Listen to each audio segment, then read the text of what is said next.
여기 앞에 앉으신 기자님.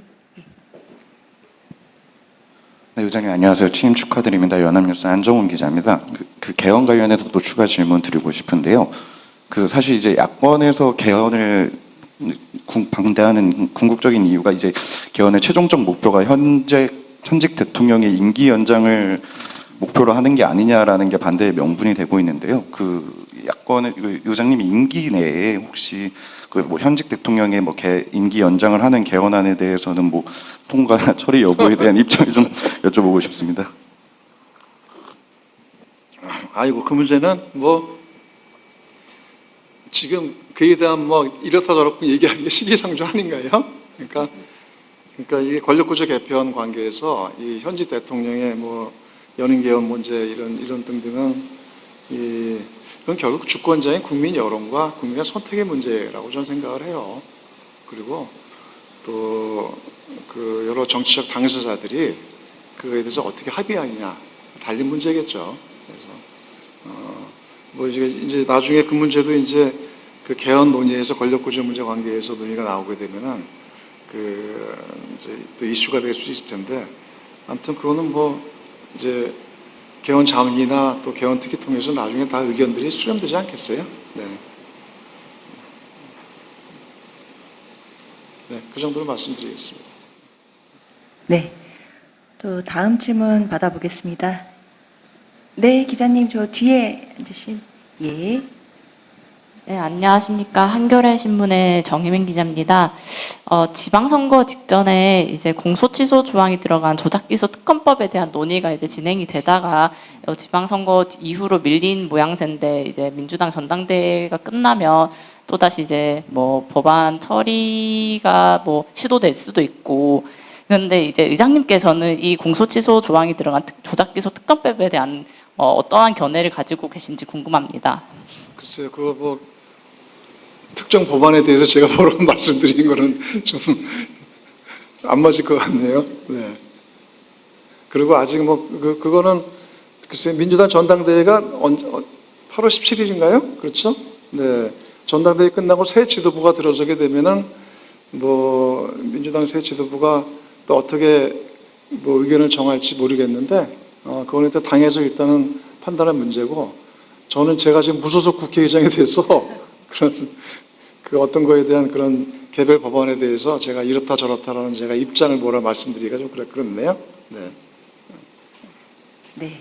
그러면 시간 관계상 마지막 질문이 될 것 같습니다. 오늘의 마지막 질문의 주인공은 어떤 기자님이 되실지 손을 들어 표해 주시기 바랍니다. 저기 번쩍 손을 드셨습니다. 예.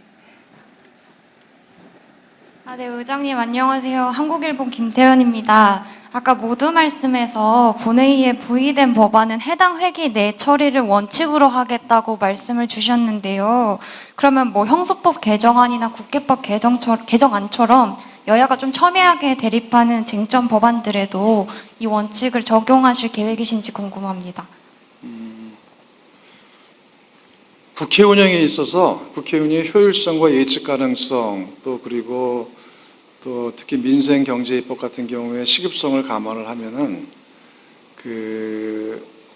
회기가 열렸을 때 그 회기 내에서 정상적으로 상임위와 그다음에 법사위를 거쳐서 본회의에 이렇게 부의된 법안은 그 회기 내에서 본회의에서 전 처리되는 게 원칙적으로 가장 맞다고 봅니다.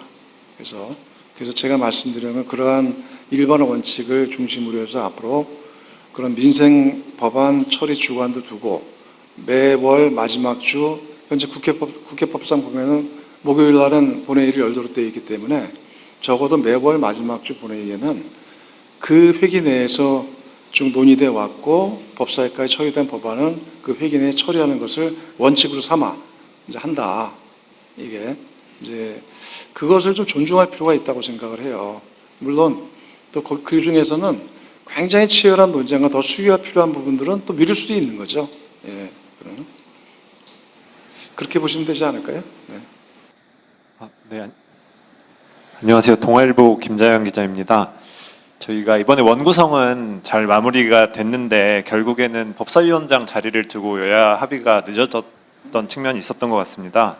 매번 이렇게 반복되는 게 좀 비효율적이라는 얘기도 있었던 것 같고, 앞으로 이제 법안 심사 과정에서 사실상 상원처럼 역할을 하는 게 문제가 되지 않겠느냐 이런 지적들도 있는 것 같은데, 혹시 관련해서 뭐 체계자구 심사권 문제나 이런 부분들에 대한 의견들도 나오고 있는 것 같은데, 법사위 운영에 대한 의장님 뭐 그 구상이나 운영 뭐 개선 방식 생각하시는 게 있는지 여쭙고 싶습니다.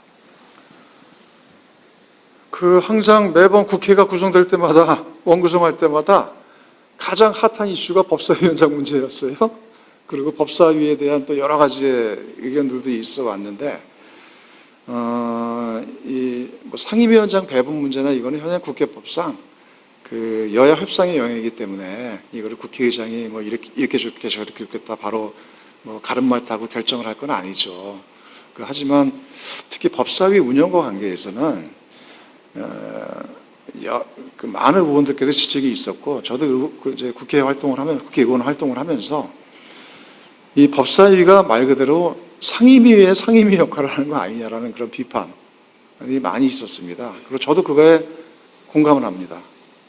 그래서 앞으로 그 국회 운영 개선 또 국회 운영 개혁 관계에서 봤을 때, 물론 이제 그 향후 언젠가는 진지하게 이 문제에 대해서는 뭔가 법사위 개선에 대해서도 저는 한번 검토가 필요하지 않을까 생각을 합니다. 말 그대로 이제 가장 그 의원님들 불만이 많은 건 그런 거예요. 그러니까 체계자구 심사를 하면서 각 상임위에서 여야가 충분히 논의해서 합의해서 처리한 법안을 법사위에서 시간을 지지 끌거나 또는 아예 내용 자체를 손을 보게 됩니다. 그래서 상임위에 다시 내려보는 경우들도 있어요.